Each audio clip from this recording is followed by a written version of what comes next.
علاج صرف معالج کرتا ہے، اور معالج وہ ہوتا ہے جو علاج کرتا ہے، اور علاج کیا ہے؟ وہ قدرتی اجزاء سے مرکب بنا کے جو دوائیاں تیار ہوتی ہیں اس کو علاج کہتے ہیں۔ یہ نہیں کہ آپ نے انجیکشن لگوا لیا، یہ نہیں کہ آپ نے بڑی بڑی ڈرپیں اندر ٹھسوا لی، یہ نہیں کہ آپ نے اپنے اندر منہ میں قطرے پلوا لیے۔ وہ جو خاص طور پہ بچوں کو پولیو کے قطرے پلائے جاتے ہیں، یہ بالکل نامناسب اور غلط ہے۔ وہ اس لیے کہ پولیو کی جو ویکسین ہوتی ہے وہ اس ٹیمپریچر کے اوپر رہ ہی نہیں سکتی۔ اس کے لیے دوائیں موجود ہیں اور باقاعدہ ہومیوپیتھک علاج موجود ہے۔ اور جو پولیو کی دوائیں یا پولیو کی وائرس یا اس طرح کے جو یہ شوشے جھوٹے ہوئے ہیں، یہ صرف کیا کہیں کہ بس اپنے پیسے بٹورنے کے لیے ہیں۔ اتنے بڑے بڑے بل اور اتنے بڑے بڑے انوائس بنا دیں گے کہ ہم نے یہ پولیو کے قطرے پلائے، اور پھر پیسے لے لیں گے، فنڈز لے لیں گے، علاج کے لیے نہیں، صرف فنڈز لینے کے لیے، پیسہ بٹورنے کے لیے۔ اور جن کو تنخواہ پہ لگاتے ہیں وہ بھی ان کے اپنے لوگ ہوتے ہیں۔ ٹھیک ہے، مان لیا کہ وہ ویکسین ہے، تو ہم جیسے ڈاکٹرز کو بتائیں تو صحیح وہ ویکسین کس طرح تیار ہوئی، اس کا اسٹرکچرل اور مولیکولر فارمولا کیا ہے۔ وہ ویکسین جب ٹیسٹ ہوئی تھی تو اس کے پیپرز بنے ہوں گے، کہاں ہے وہ؟ جو بیچنے والے وہ تو قطرے پلا رہے ہیں۔ دوسرا جو ایک بڑا اہم مسئلہ چل گیا ہے وہ یہ ہے کہ ہم جاتے ہی وہاں ہیں اس ڈاکٹر کے پاس جو ٹیسٹ لکھ کر دے، جو پرچے پہ دوائیں لکھ کر دے، اور 6 دوا لکھ دی، کھانسی ہے اس کی 6 دوائیں لکھ دی۔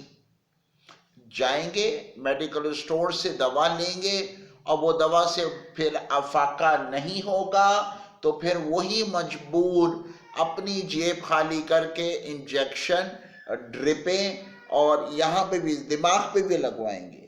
کیا ہوگا کہ ان کا ہو جائے گا دماغ خراب، اور پھر جا کے پھر اس حالت کے اندر وہ ہو جائیں گے کہ وہ پھر ذہنی مریض بن جاتے ہیں۔ اب ہم نے کیا کرنا ہے؟ ہم نے سوچ کے سمجھ کے اس ڈاکٹر کے پاس جانا ہے جو پڑھا لکھا ہو، جو معالج ہو۔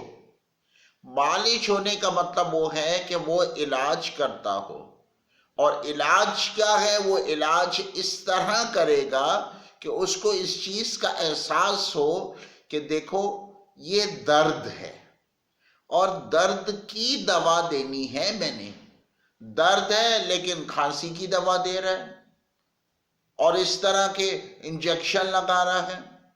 اور تو اور حد اگر ہو گئی، حد سے پار کر دیا تو ایسے بٹوریں گے کہ مدنی اور اس طرح کے چودھری بن کے کہ پھوکے ماریں گے۔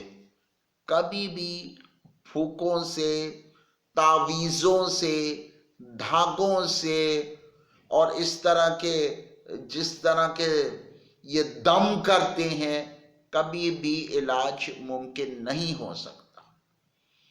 اچھا ٹھیک ہے، دم درود کر لیتے ہیں، کہ میرا بھی جانا ہوا ہے، کئی دفعہ میں بھی کیا دم درود کروایا۔ میں نے کہا دیکھیں میری جیب پہ ایسا دم کر دیں کہ میری کلینک ایسی چلے کہ بس وارے ہی نیارے ہو جائیں۔ آج تک کوئی ایسا دم درود کرنے والا پیدا نہیں ہوا۔ اگر ہوا ہوتا تو ان سارے دم درودوں والوں کی بڑی بڑی بلڈنگیں ہوتی۔ آج ہماری تو چھوٹی سی کلینک ہے، وہیں جو روزی روٹی ہوتی ہے، شکر ہے، بہت آسان ہے، اور میرے لیے کوئی مشکل نہیں ہے۔